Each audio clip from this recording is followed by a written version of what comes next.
Welcome to the BiggerPockets Money Podcast, Finance Friday edition, where we interview Alex and talk about real estating and entrepreneurship. It's zooming out and saying, okay, do I want 2 or 3 house hacks and portfolios? Do I want a stock portfolio? Do I want a business? Just kind of thinking through that at a really high level and saying, here's where I want to be in 3 to 5 years. And are the actions I'm taking conducive to getting me there? Or am I just continuing to throw a lot of cash onto this pile, which is great, but it's not a strategy. It's not as effective as putting together a thoughtful plan that you're backing into. Hello. My name is Mindy Jensen, and with me as always is my real estate super nerd co-host, Scott Trench. Thanks, Mindy, but I don't think that one really was able to land. All right. Mindy and I are here to make financial independence less scary, less just for somebody else, to introduce you to every money story, because we truly believe that financial freedom is attainable for everyone, no matter when or where you're starting. That's right. Whether you want to retire early and travel the world, go on to make big-time investments in assets like real estate, or start your own business, we'll help you reach your financial goals and get money out of the way so you can launch yourself towards your dreams. I can't believe you took my spot, Scott. You stinker. That's not all, Mindy. We have a new segment of the show called the Money Moments, where we share a money hack, tip, or trick to help you on your financial journey. And today's money moment is: want to save money and help the planet? Switch to LED light bulbs. You can cut the amount of energy used by up to 90% using LEDs, and they also last 25 times longer than regular light bulbs. So I think a lot of people skip these because they're slightly more expensive than regular light bulbs. That's because they use a lot less energy and last 25 times longer. So swap out all of your light bulbs with LED ones, and you're going to save yourself a lot of money and a lot of time over the long run. If you have a money tip for us, email moneymoment@biggerpockets.com, and Mindy will likely read 90% of them. I can't believe you it's not even April Fool's Day. All right. Now we're back to our regularly scheduled slots. So I'm going to say the contents of this podcast are informational in nature, and neither Scott nor I nor BiggerPockets is engaged in the provision of legal, tax, or any other advice. You should seek your own advice from professional advisors, including lawyers and accountants, for any financial decisions you contemplate. Yes, for any financial decisions you contemplate. I got to work on my memorization. That wasn't that good. All right. So, Scott, I am excited to talk to Alex today. She is a newly highly paid employee, and she's a real estate agent. She has a little bit of variable income, but also some pretty rock solid income and nice expenses. She's doing pretty well, and I'm excited to give her a bit of our own perspectives. Yeah. I mean, this is the result of a lot of work, a lot of intentionality, probably a lot of self-education in personal finance and real estate and really just hard work. And the culmination of that is a really strong, positive life cash flow. And a lot of people, it seems like we've talked to a number of people now on the Finance Fridays who have come into this position after a good bit of time.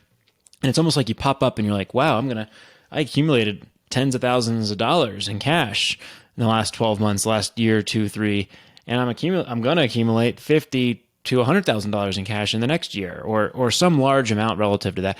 And I don't really have, wow, what do I do from here? I've got so many options. It's overwhelming. It's a really good problem. And that's where I think, it comes down to, what is the plan that you're going to back into 3, 4, 5, 7 years from now? And how do you begin making decisions that move you towards that? Because you do have a lot of good problems, but you still have a problem when you have a lot of cash to deploy, and you've got to be intentional about it to maximize the opportunity and the abundance in your life. Yeah, absolutely. She has a lot of great options and opportunities, and now it's just deciding and narrowing down. And I think really focusing on which one she wants to pursue first. Alex is a real estate agent who left corporate America to pursue a job she liked much better. Kids are in the future, and she's pursuing FI. So Scott and I are here to take a peek at where she's at and give suggestions for how she can get to financial independence. First, we're going to take a look at her finances. I have a salary of $53,000, extra money of $1,800, real estate commissions of $55,000, project commissions of $27,000, for a total of approximately $138,000 or $11,500 a month. She has savings and investments of $37,000 in a Vanguard brokerage account, a Roth IRA of $6,000, $6,800 in a 401k, $5,000 in treasury bonds, $20,000 in savings, and $100,000 in a high yield savings account. We're going to talk about that a little bit more. Her expenses total around $4,000 a month, and I'm not seeing really anything egregious. Household rent is $1,400. Car is almost $900. That's the one thing I do want to talk about. Medical, $121. Phone, $75. Dining out, $180. Groceries, $160. Subscriptions, $55. Business expenses, $410. We're going to talk about this at the end of the episode. Travel and vacation, $167. A grand total of $4,000 with an income of $11,500. I think she's doing pretty good on the spend. Yeah, she's crushing it. Alex, welcome to the BiggerPockets Money Podcast. I'm so excited to talk to you today. Excited to talk to you guys too. Thank you for having me. I appreciate it. Let's look at your money story. What does your history with money look like? Sure. So I grew up with a single mother and a retired grandmother. So we were very middle class. We got by, but we didn't really dine out every week. We ate at home. I was telling Mindy before that I didn't even really ever know that people ordered appetizers until I was in my 20s or I started dating my boyfriend. I always looked at the numbers on the menu and I made sure that I was, keeping it under budget. So I grew up kind of with that scarcity mindset growing up. I think that's a very common theme with a lot of people who grew up in that sort of situation. And as I went on, I went to college. I graduated college with about $25,000 worth of student loan debt. And then that same year, I thought it was a great idea to buy a new car. I mean, I did need a new car, but it was new. I did no negotiating. And I ended up with another $15,000 in debt. So that kind of rounded me out the first year out of college with $40,000 in debt. I got a corporate job, was fine. It was paying my little to no bills and all of that. But I was really not fulfilled in that work. And that's kind of when I started to explore other options for my career as well as income, just extra income, kind of getting different side gigs. And one being real estate. So I became a real estate agent part-time while I worked my corporate job. And, I thank BiggerPockets for that as well. I stumbled upon BiggerPockets and that really helped me network with a lot of people in my area. And I really fell in love with real estate and real estate sales. So eventually being in that job, I tried to create kind of what Scott usually refers to as a financial runway to kind of take a risk, take a new career risk, whether that be going out on my own or what I ended up doing, which is my broker has a construction management company for new development homes down in Long Beach Island, New Jersey. And he is also my broker. So I was able to kind of be a full-time agent and also work with him on that company full-time as my full-time career now. And in the process, I was able to pay off that $40,000 worth of debt in about 5 years out of college. And that, I guess, brings me fast forward to now where I'm really looking to concentrate on, of course, growing my wealth and all of that, and also kind of taking more entrepreneurial risk and feeling more comfortable with that, with the consideration of, me wanting to be essentially coast-fi by about 45.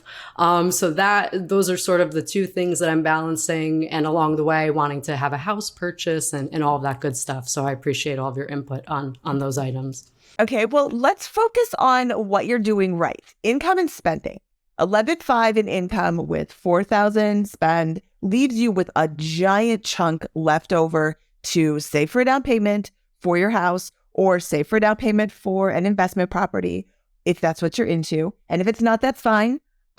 You can start investing in your after-tax brokerage, which you actually already do. I don't think your problem is spending.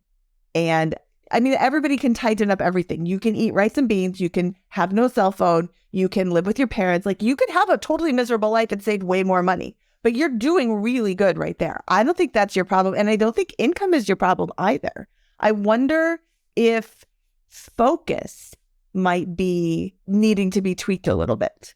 Where are you focusing your extra 7,500 on? So I mainly contribute to my after-tax brokerage. So my take-home pay every month is about $4,400, a little bit more than that, maybe $4,400 to $4,500 a month. So that pretty much covers a lot of my expenses.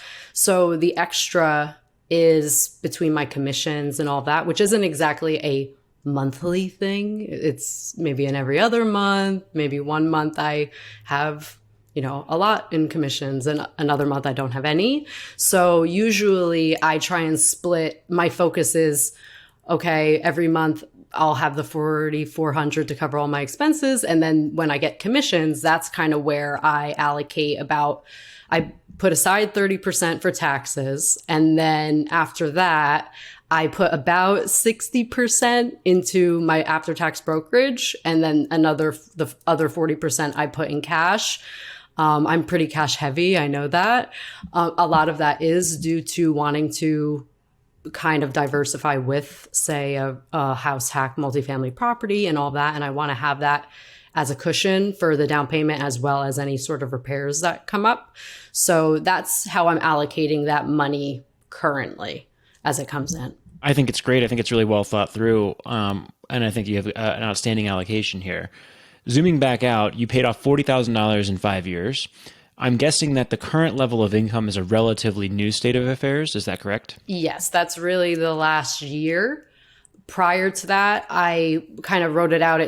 I averaged about 88,000 a year, maybe a little bit under that prior to that. Awesome. So your income has jumped 50 grand in the last 12 months over what you're used to seeing. And now the money is starting to roll in. And you're kind of like, okay, what do I do now from this with this excellent problem? Is that a good way of framing what we want to accomplish today? Definitely. Awesome. Well, congratulations. That's great. And the reason you're doing that is because you're working essentially 2 jobs here, and you've you've done it really creatively. I think that's really good inspiration for someone listening. How do I, if I'm looking to leave my job here, how do I go into like real estate as an agent, but then maybe also take on a gig that can give me full time, but acknowledges that license? There's probably a lot of opportunities there: property management, construction, working for a flipper. The list could go on there, and that could be really exciting for folks.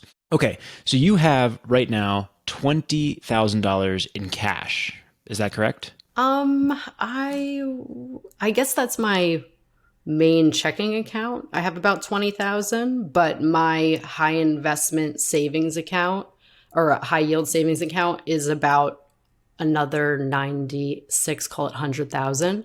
So I have about 120,000 in cash. Well, I missed that, so we're in really good shape here. And you're going to accumulate about $60,000 a year. I'm guessing at that because there's a lot of variable puts and takes here with that. You have to set aside 30% of the income from your real estate commissions for taxes, all that kind of stuff. But is that a good guess? $60,000 a year in cash accumulation is very achievable for you in the next 12 months? Yes. Awesome. So we have $180,000 at the end of this year, and your goal is to get into real estate. Is that you want to make a real estate investment? Yes. Initially, of course, I want to have a house hack sort of property. Being here in northern New Jersey, it's very expensive to live here. My rent, I mean, I know Mindy said it was relatively good, which it is for the area, but that is also half of it.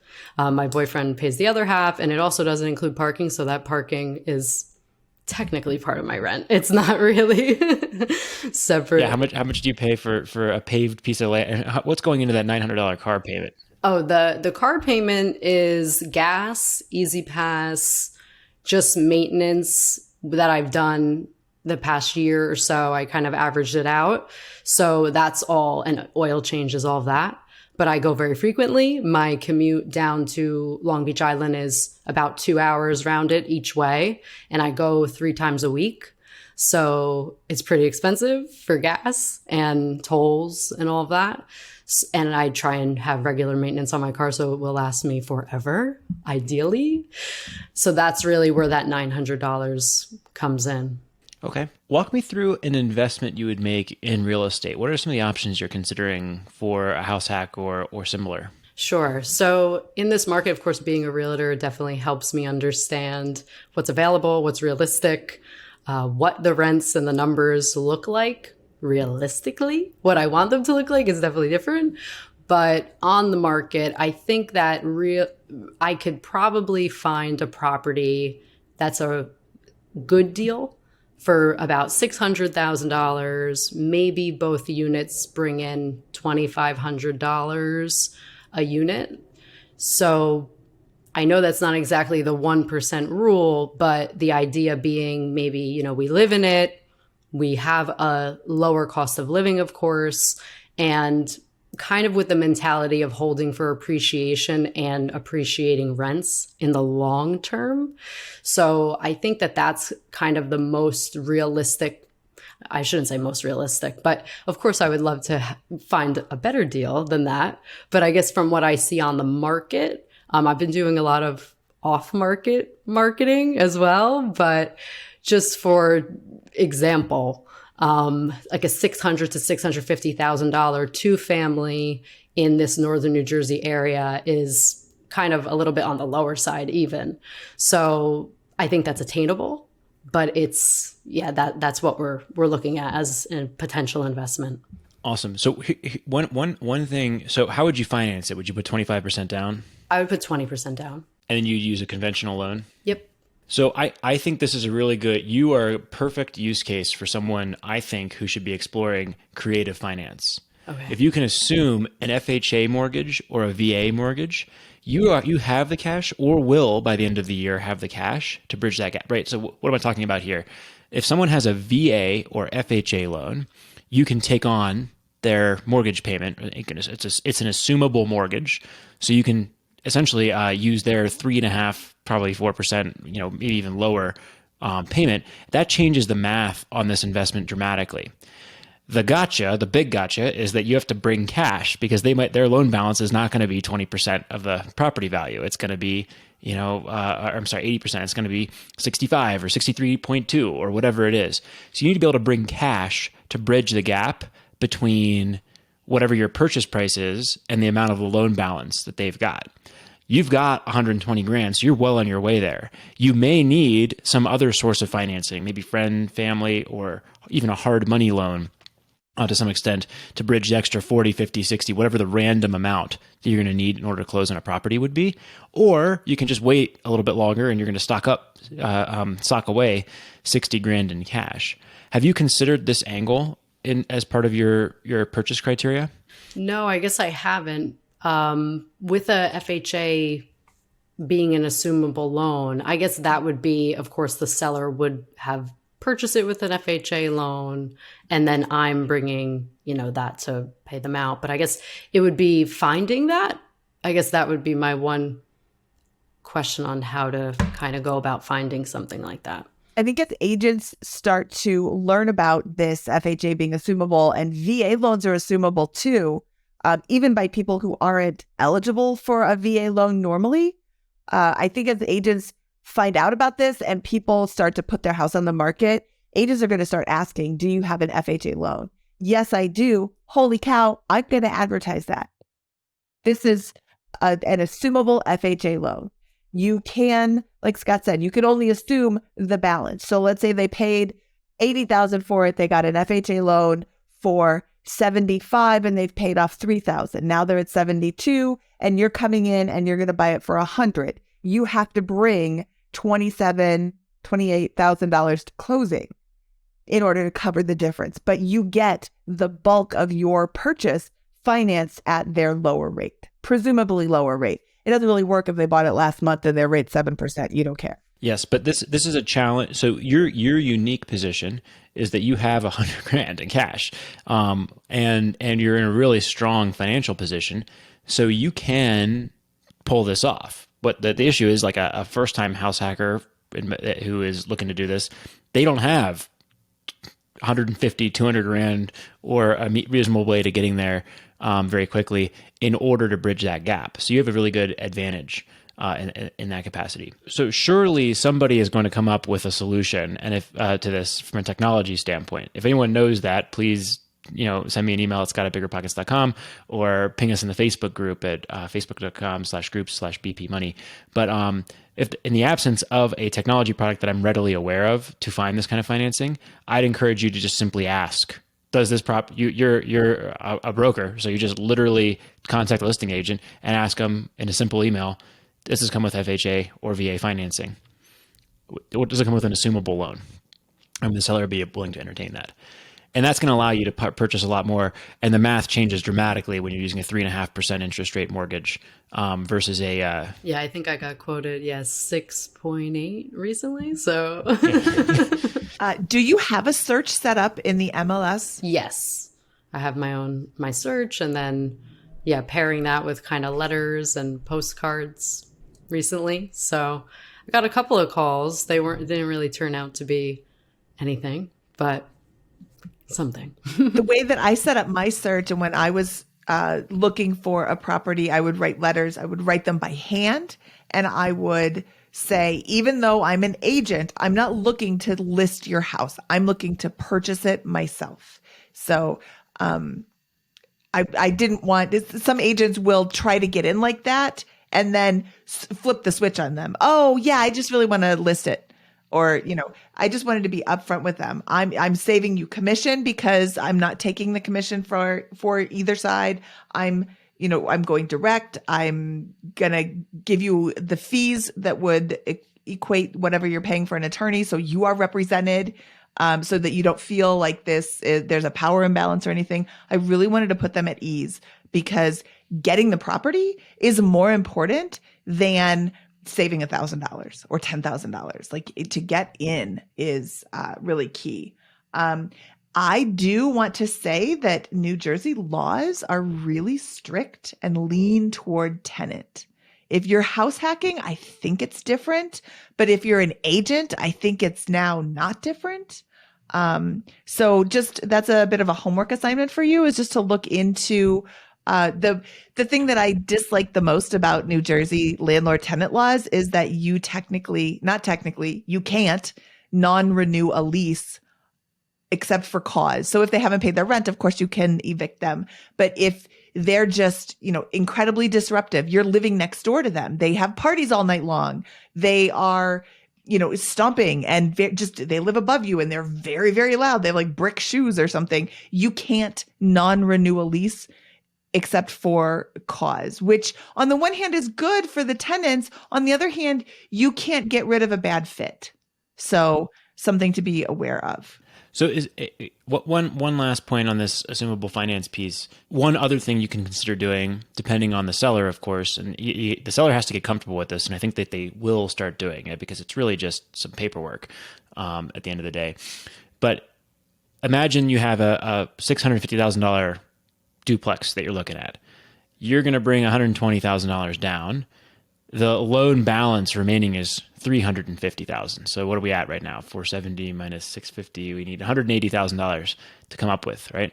Perhaps, and this might be too big of a balance, but perhaps you could say, would you be willing to seller finance that amount?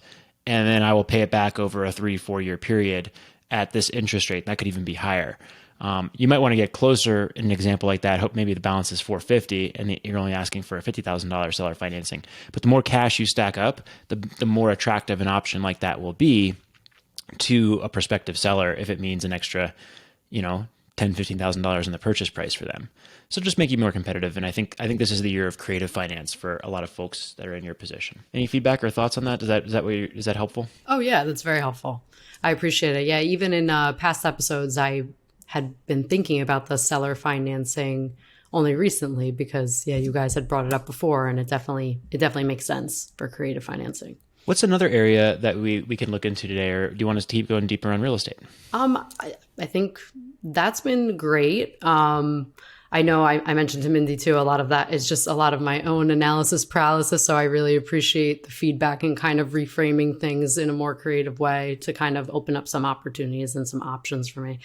Other than that, I think that another area is really balancing wanting to take more entrepreneurial risks with my goal to also still be in a coast-fi type of position by about 45 is where I put it at, where maybe I have children and I want to spend more time with them, have more flexibility. But I also, the position that I have right now is great. I consider myself to be a full-time realtor, and I'm also, of course, working with my broker on his construction business, which is a small, essentially a startup, small business, private business. And I know that I would like to do something on my own at some point. So I guess for me, a little bit of fears come up with taking that leap, similar to how I did before, but with less of a consistent income and foundation. So kind of just also, balancing those two wants, essentially. What sort of entrepreneurial endeavors are you looking to get into? Yeah, so I guess ironically, I would love to get into financial coaching. I think that even though I don't know everything, of course, I think that I know enough of the basics, and I've learned enough of the basics of how to save and invest. And I feel like I can coach people through that effectively and get to a position similar to mine, or, not that it's all-star, but it's okay, I think, for where I'm at. And I would love to pursue something like that. And I really feel like I can contribute and help people with that piece. And of course, pairing real estate with it, that's a big financial component for people. And I feel like I could use that knowledge along the way as well. So that's mostly what I would love to pursue. Do you by chance have a master's degree? I don't. That could help you if you wanted to apply for like a CPA license, for example, as part of that. Okay, so the goal is to become a financial coach and explore that as a potential business opportunity. A services-based business, you charge hourly, I presume? Yeah, I would say.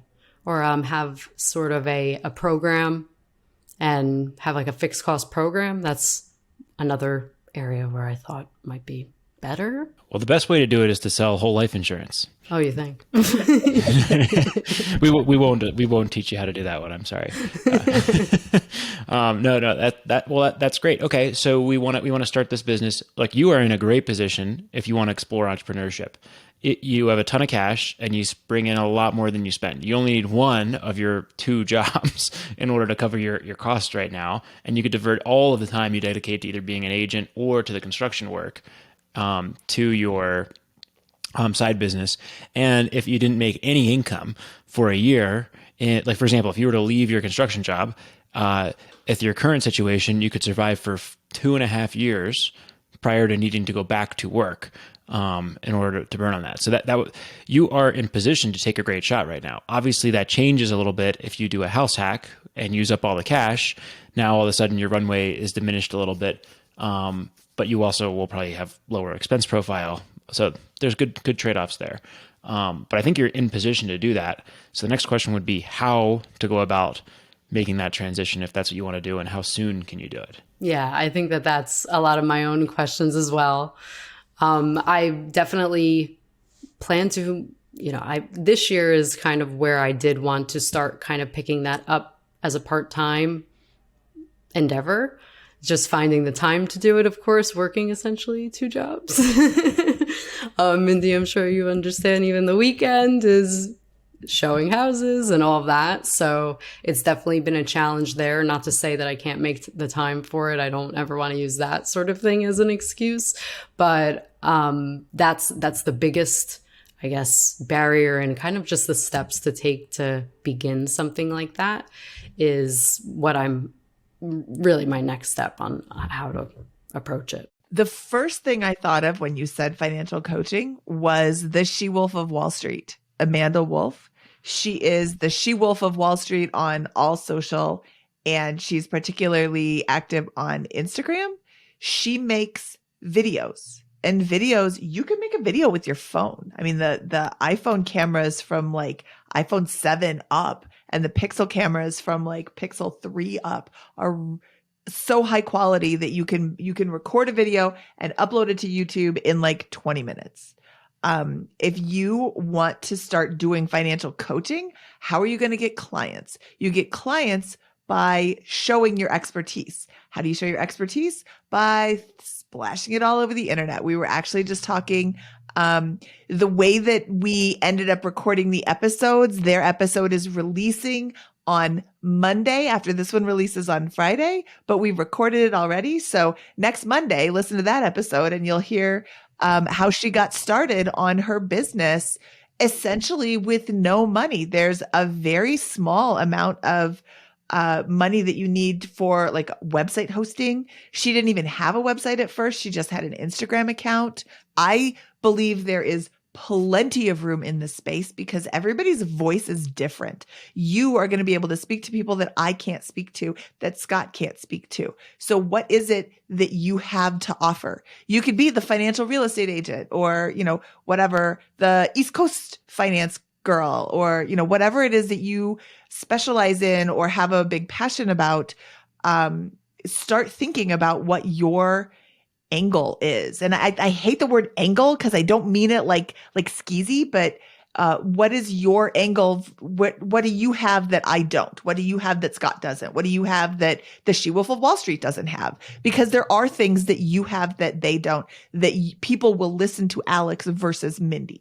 So start making a list of the topics you want to talk about. Start making videos. It's really hard. You should see some of my first videos. You'd be like, oh my God, that was awful. Like cringe, so cringe. It takes a lot of time to get comfortable in front of the camera. And then as you gain a presence online, people start reaching out. Hey, I really like what you have to say. You really make me feel comfortable, or you've really kicked my butt into gear and now I'm ready to take charge. And, can you help me? And, or you offer it up, but like, go check out what Amanda's doing. She's really doing some amazing things. What does a successful coaching business look like to you in 3, 4, or 5 years? Oh, that's a good question. It's a good question.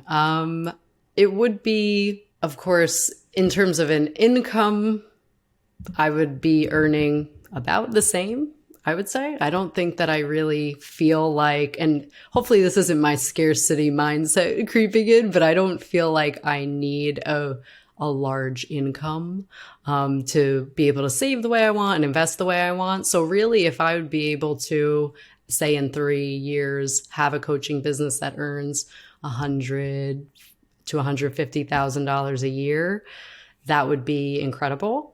And more on the more real, what I would like to do, being helping people, I don't know what that looks like in terms of the quantity of people, but I would love to, have coached at least over 100 people, in 3 years, a 3-year period of time, and be able to impact them in some way and help them either get out of debt or help them invest a little bit better and maybe make more money. Yeah, maybe even like you were saying, Scott, like help them figure out a way to have that financial runway to take a kind of a quasi-entrepreneurial risk before they maybe want to jump into something entrepreneurial themselves. So that's, I guess, the short summary of what I see it looking like. Awesome. Yeah, we just talked to someone recently who is basically a physical therapist. So and there's a lot of similarity. I mean, it's the same type of business, right? It's a services based business. You're charging likely per session, per client.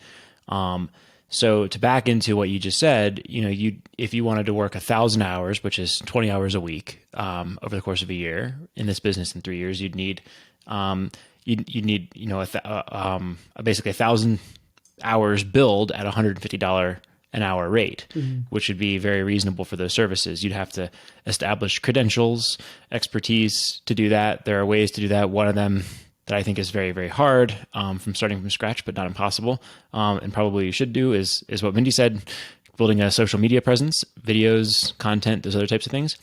Another way to go about that would be in this field to go and get your certified financial planning designation, CFP designation, which you can take a test. It's a rigorous test. It'll take you some time. It'll require a lot of study. It'll probably be about the same level of commitment from a financial perspective as getting your real estate license, but perhaps much more intensive from a study perspective. So that could be something you would do.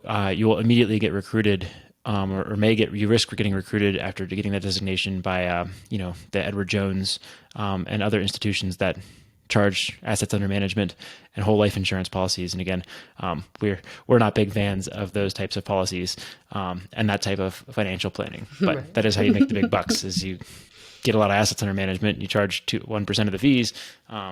That's what attracts most people to this space. So that'd be how you back into something like that. And yeah, you could start sooner and see if there's a plan there. But I think it'd come down to your value proposition, right? I'm a real estate friendly financial planner in northern New Jersey and western Pennsylvania or whatever it is, that helps people that are looking to become financially independent with a couple of properties do this. I specialize in 1031 exchange, tax preparation, tax strategy and planning, financial planning, building portfolios with real estate as part of building out the very specific niche might be very impactful.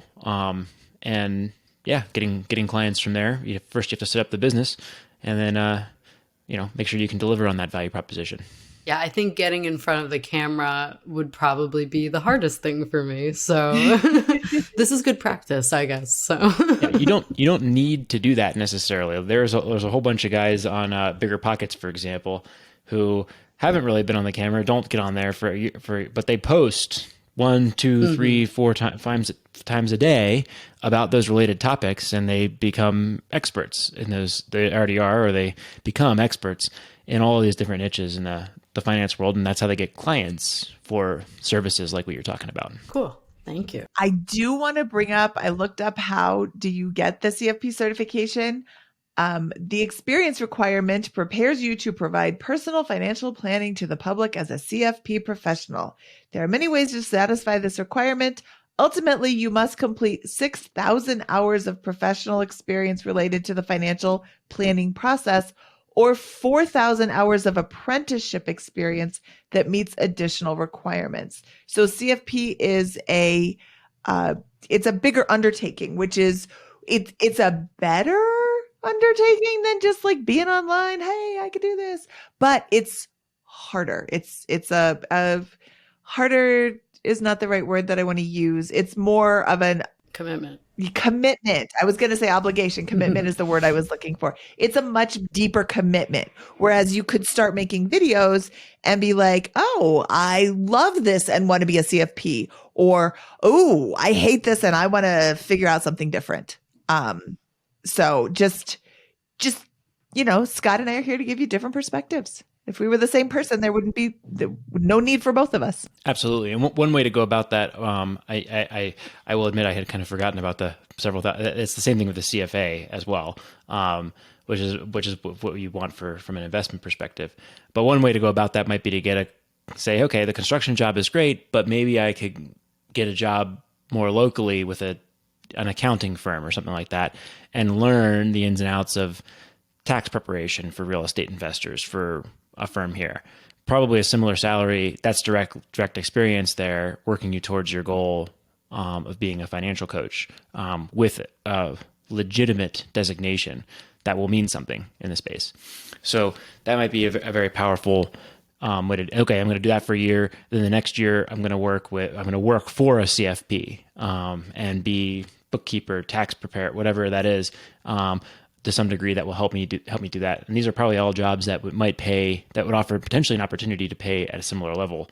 And if you're if you can bring real estate expertise to that, there's value add in addition to the skill set that you're providing. So those would be all things to think about. If that's what you want to back into, how do you, in 3 years, you could be a CFP with a very credible set of experiences in tax preparation, estate planning, and all other ins and outs, for example, for real estate investors. Yeah, that's cool. And one of the things you wanted coaching on was not having a 401k. What other accounts do you have access to? Do you have like a 403b or a 457 or anything like that? Not at my current job. We don't have any sort of account through that, but I have just a Roth IRA on my own.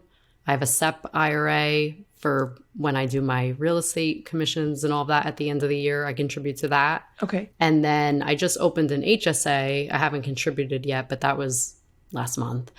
Other than that, that's really that's really the extent of it. I love the HSA account. You'll hear next week on Monday, you'll hear how much Amanda Wolf loves the HSA account and also how much Kyle Mass loves the HSA account because it's such a great account. You don't pay taxes on the money that goes in. It grows tax-free, and then you pull it out tax-free. And some people are using that as a way to fund their current medical expenses. But if you can cash flow your medical expenses, what you can do is save your receipts. And let's say, I mean, there's a lot of things that qualify for FHA or for HSA funds that like contact solution, Band-Aids, there's like 5,000, 20,000 things. It's a giant list of stuff, including all of your prescriptions and your copays and all of that stuff. You pay it with your current cash, you save the receipt and you keep putting money into your HSA. You max it out as much as you can. You allow it to grow tax-free. You down the road, you decide, okay, now I'm going to cash in. I've got all of these receipts. Now I can pull that money out. When you've got $3,000 in there and $1,000 worth of bills, you just took a third of your balance away. A third of your balance can't grow, but you've got $3,000 in there every single year. I think it's 3,800 this year. Every single year, you're growing this giant balance. And then you've got $1,000. You pull out $1,000 when the balance is $40,000. It's not such a big hit. That's $1,000 tax-free dollars. And you can do this as long as you have an HSA, as long as you have a high deductible plan, you can cash flow your expenses and then save those receipts. Cool. For pulling out at the end. And then if you don't use all of the funds that are in there, I think it's 59.5, you can start taking that money out. That's really cool. But, eventually you're going to need that for regular medical expenses, even though you don't have an HSA plan anymore. But it's such a great program. As long as you have the opportunity to do it, I would recommend doing that. Oh, thank you. I really overall like the decisions you've made and how you set yourself up for with your portfolio at this point. I probably wouldn't have changed a thing. At this point, you now need to do something with the 120 grand in cash that's sitting there not earning a return. That could be buying a house hack. It could be using it as runway to start to fund your business. But there's no sense in accumulating additional cash at this point unless you have a clear-cut plan to use it outside of your retirement accounts. So I would think about, how do I max out down this stack? You're in a privileged position where you have this option. And I think that, prioritizing taking an employer match if your day job offers that is a good one. I like the HSA next. I like the Roth IRA after that. I like your SEP and 401k options following those. So I think that's right. And if you don't have a plan to deploy the cash, I just start dumping it all into those at this point, because you already have 100 grand. There's no, Yeah. I love the flexibility it offers you. Use it or start piling up the tax deferred wealth. Yeah, I know. I feel like I'm always very cash heavy. Just, I like the buffer, but I guess that, to your point, it's definitely, I think, enough of a buffer, even putting 20% down, if that be the case, the way to go and all of that. So another thing to think about is, you just said you like having the cash buffer. How would you feel if the ideal property came up tomorrow and you needed to use $120,000 for your down payment? Is that going to make you so nervous to not have any cash buffer? And if it is, and it would make me nervous as well, then don't put $100,000 or 120 down. Can you, what is the minimum cash buffer that you can comfortably live with? And start, you don't need to answer me. You don't need to have that answer right at the top of your head, but start thinking about that so that when you are looking for a property, the perfect one pops up, but it's going to take every dime of your cash. That's going to give you so much nervousness that you're not even going to be able to sleep. That kind of makes it not worth it. yeah, absolutely. I agree.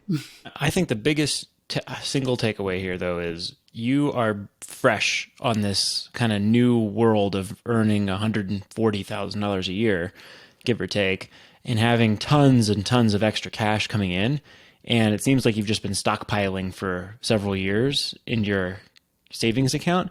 Now it's time to pop up and say, okay, if I keep this up for the next 5-10 years, I have a path to $1 million net worth. Mm-hmm. And I talk about this a lot, but it's zooming out and saying, okay, what does that position look like in 5 years? I easily will have $600,000 to $750,000, even if I don't generate a return on my wealth at that point. I have a path to potentially getting into that ballpark. Mm-hmm. What do I actually want that portfolio to look like? This much in a house hack? Do I want 2 or 3 house hacks and portfolios? Do I want a stock portfolio? Do I want a business? When do I want them by? How do I sequence that and get to a place that makes sense and begin acting at the highest level on that? Mm-hmm. And that will mean big moves. And it will also mean kind of evaluating the value of your time, which is dramatically higher now than it was a few years ago. Right. And it will be, if you keep this up, higher still in a few years than it is now. That means you have to stop doing certain things or outsource them and whatever. And so just kind of thinking through that at a really high level and saying, here's where I want to be in 3 to 5 years. And is the actions I'm taking conducive to getting me there? Or am I just continuing to throw a lot of cash onto this pile, which is great, but it's not a strategy. It's clearly going to work in building wealth, but it's not as effective as putting together a thoughtful plan that you're backing into. Yeah, I appreciate it. It's true. Awesome. Well, Alex, thank you so much for your time today. This was a lot of fun. I like talking real estate. I like talking real estate agent stuff. And I am excited for what lies ahead. I would love to hear what you do with your house hack search. So please let us know when you find a property. Thank you so much. I appreciate your time, you guys. Thank you, Alex. We'll talk to you soon. Thank you. Bye. All right, Scott, that was Alex. And that was a really good set of problems to have. Which bucket do I put my money in? And which goal do I focus on? And I think narrowing, and I think focus is the key here. Which goal do I focus on, or which goals do I focus on? It can be hard when you're in this position of you've paid off your debt, you have a lot of income, where should it go? So sitting down and figuring out what you want can be really key. Absolutely. She's doing fantastic. She's got all these things that are going to make her super successful over the long run. It's backing into a plan there and making intentional choices to move towards it. And I think that she's still kind of in the I have all these options phase instead of here's my plan and the most logical choice to moving towards that plan is A, B, or 3 logical choices are A, B, or C. And I'm going to go with A because that's the one that moves me the most, has the most direct impact, whatever. If she can get there, everything's going to start falling into place for her. And we can begin backing into that. The 3 big takeaways, though, that I have for today are, in addition to first having that plan, second, thinking through the house hack decision in the context of creative finance, right? Creative finance requires you to come up with something either super creative, like I'm going to assume the loan and I'm going to do seller financing and I'm going to bring a little bit of cash, or to have a lot of cash. And she's in that privileged position of having a lot of cash, which makes this really accessible to her in a way that it may not be for many of her competitors in today's market, right? She's in a unique position for a house hacker of having both cash and the willingness to move into a property. That makes assumable financing like FHA and VA really available to her in a way it wouldn't be for me as an investor, or it wouldn't have been for me as a first-time house hacker 8-9 years ago because I didn't have $120,000 in cash to bridge that gap. So that's number 2. Yeah. And then number 3, I think it's this entrepreneurial bend and understanding, okay, when is it time to pull the trigger? And how do I set myself up for success in that endeavor? So it's a smooth transition from my current state to the future state of being an entrepreneur or business owner in this. And I think that in her case, she had some opportunities to think through education, certifications, brand building, and then just generally rounding out her expertise. So I wouldn't be surprised if there's a job change coming up in the next year or 2 that aligns better with her goal of entrepreneurship in the financial coaching space. That would be very interesting. I hope she checks back in with us. All right, Scott, should we get out of here? Let's do it. That wraps up this episode of the Bigger Pockets Money Podcast. He is Scott Trench, and I am Mindy Jensen, saying shake, shake, rattlesnake. Bigger Pockets Money was created by Mindy Jensen and Scott Trench. Produced by Kaylin Bennett. Editing by Exodus Media. Copywriting by Nate Weintraub. Lastly, a big thank you to the Bigger Pockets team for making this show possible.